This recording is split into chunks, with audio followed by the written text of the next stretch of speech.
Hey guys, and welcome back, or welcome if you're new here. My name is Lauren, and I am smack dab in the middle of a series where I am making over different rooms in my house. Last week, I started on the hallway, I did the doors, and then this week I continued with that. But it was kind of a crazy week, so let's just jump right into it. All right, so if you remember, last week I worked on these doors. I pulled them off, I got to the trim, and I measured, and I cut, and I measured, and I cut for what seemed like days. And then finally, I put the trim on, and I conquered my fear of the brad nailer. Well worth it, because it is a fantastic tool. Then I painted, and I painted, and I gave them a new look, and then they were beautiful, and I couldn't wait to hang them. But before I could hang those beautiful doors, I had to rip the trim off. So here I have a knife, and I'm just scoring between the trim and the wall and the trim and the door jamb or door frame, so that once I start pulling the trim off, it doesn't rip the drywall or the paint and make a total mess. So then I just took a hammer and a screwdriver, really, and went to town. I started separating the trim from the wall and pulled out all of the nails and staples that they had in there. Actually, there were a lot of staples. So we have new trim and old trim. Nice difference, right? It's totally different. So what I'm thinking that I'm going to do is use this trim to measure out the new trim, because it's the same size. It's just going to be a little bigger, so this will be a little longer, but the angles should all be there. If this is what fit in the first place, this should work, right? I don't know, that's what I got. Let's try it.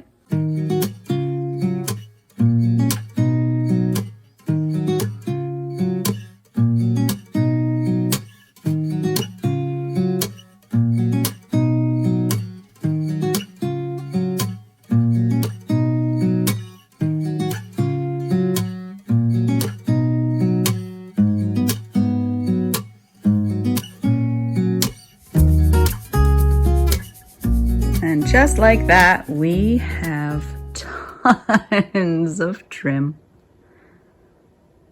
All right, time to paint. So I saved myself the headache of having to prime raw wood, and I got the pre-primed boards.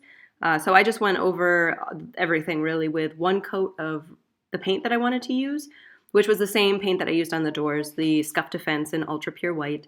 And then when I put them up, I'm going to have, obviously, nail holes to fill, so then I will put a second coat on them once they are up and ready to go. Okay, so you guys probably think I'm nuts for sanding down my walls, but when we moved in, there were holes and dents and everything all over the place. So I filled them, fixed them, and retextured them. It was the first time I had ever retextured, and I learned what not to do. The problem is I did it on the whole house before I learned what not to do. So on almost all of the walls, there is like texture spit on all the walls. It's not uniform. It's not pretty. So I am going back and I am sanding that down, trying to make it a little more cohesive with the rest of the wall. Let me show you what it looks like up close. Okay, so here's like the normal texture tool wall, right? And then if I go up, you will see where I have retextured. All of this that's sticking up. Again, I didn't know what I was doing, and this is the result. All of this was texture gone wrong. Look at this one's huge. So the moral of this story, make sure you know what you're doing before you move on to the next step. If it doesn't look like it's working, it's probably not working. So stop, reassess, and save yourself hours of work later to fix it.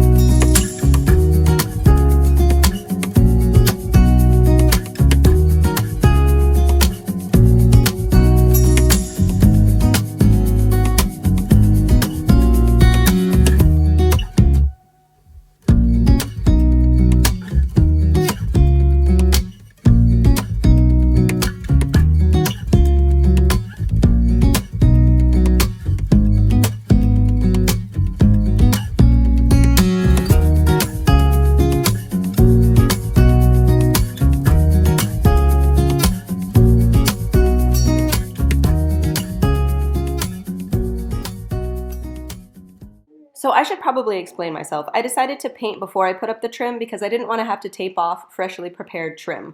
So I painted, I'll put up the trim, I'll fill in the nail holes, and then I'll put a quick coat over the trim. So what I want to do now is line up the hinges on the door frame and the trim, because some of the trim goes all the way from the hinge to the wall.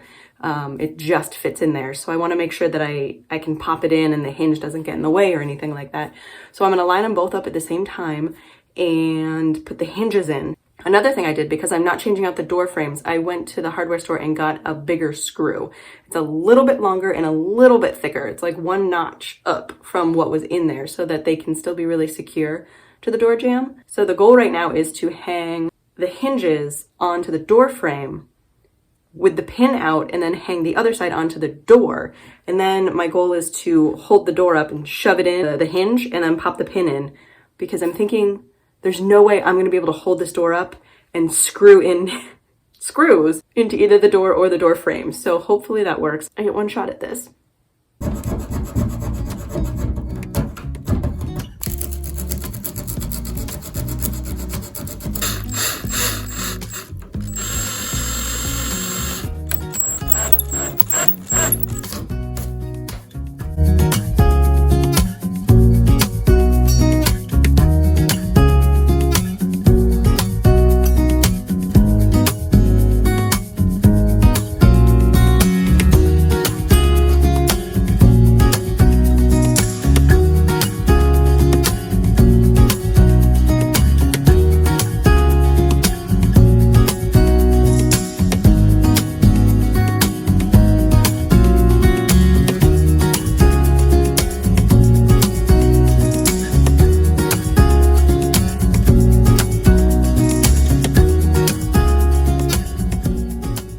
All right, guys, well, that was another crazy week of a lot of busy work, and I feel like not a lot to show for it. But anyhow, thank you for joining me this week, you guys. I hope you enjoyed today's video, and I hope you got a little motivation, whether it was to do like a load of laundry or change out the trim in your downstairs hallway. But I do hope you guys enjoyed it, and thank you for joining me here every weekend. This is fun. I'm starting to talk to some of you guys online, and it's been a lot of fun for me. I don't know. It's a great little community. I've always heard YouTubers say that it's a good community, but I've never known, because I've never had a little community, but I do now. So thanks, guys. I really appreciate it. So if you're not subscribed, subscribe. Hit the bell notification so you know exactly when I post. Well, I hope you guys have a fantastic week, and I will see you here again next week. Bye, guys.